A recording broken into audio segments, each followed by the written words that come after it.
Prime Minister Holness of Jamaica. Clearly, the islands are on the forefront of the feelings of the effects of climate change. Your voice needs to be heard in this room. The floor is yours. Colleagues, friends, the global financing system requires immediate transformation to support action to tackle climate change. For the past year, Jamaica has been co-leading efforts to make this happen. The transformation must be science-based, technically appropriate, transparent, and supported by accurate and inclusive tracking methodologies. Here are some of the things that we have been looking at and advocating. The Paris Agreement, Capital Transition Agreement, risk scenario analysis tools already applied by 600 financial institutions worldwide could be adopted by private institutions and private investors to align their portfolios with the Paris Agreement. The Task Force on Climate-Related Financial Disclosures should be used to better inform investors on climate-related risks. We were very happy to see yesterday the principles of responsible banking adopted by over 130 banks from over 45 countries, representing more than $47 trillion in assets. In addition, 42 major central banks and supervisory authorities have come together under the Network for Greening the Financial System. We encourage increased global participation in this valuable framework. We applaud the private sector-led Coalition for Climate Resilient Investment, which seeks to address pricing and redistribution climate risk.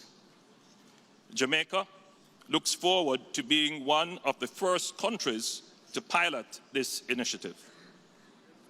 On the public sector side, the Coalition of Finance Ministers for Climate Action is actively promoting the incorporation of climate change reality into macroeconomic planning and public financial management.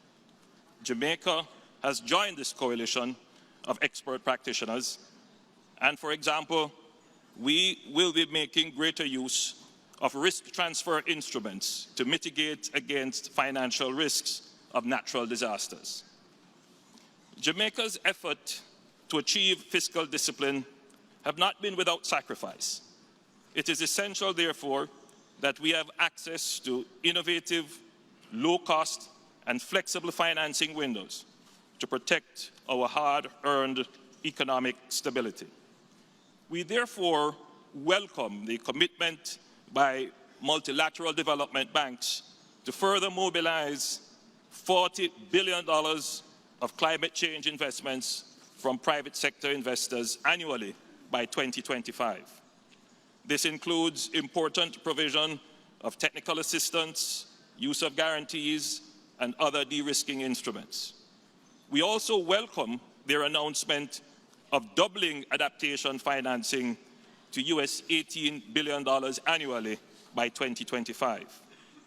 We are encouraged by the pledges made yesterday at a luncheon Jamaica co-hosted with Norway for the replenishment of the GCF, and where we urged more developed countries to also double their contributions.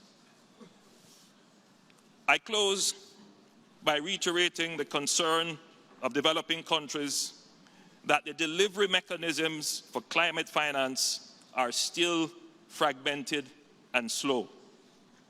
The bottlenecks and gaps in the project investment value chain prevent climate finance from getting to where it is most needed. We are encouraged, however, by new and exciting developments, such as the Closing the Investment Gap Initiative and the Climate Investment Platform, which hold great promise and will expand to meet the investment and technical assistance needs of more developing countries. Colleagues, there is no silver bullet for climate finance challenges. However, by supporting and promoting existing and new initiatives, we will be taking action that the younger generation is demanding. Remember, they are watching.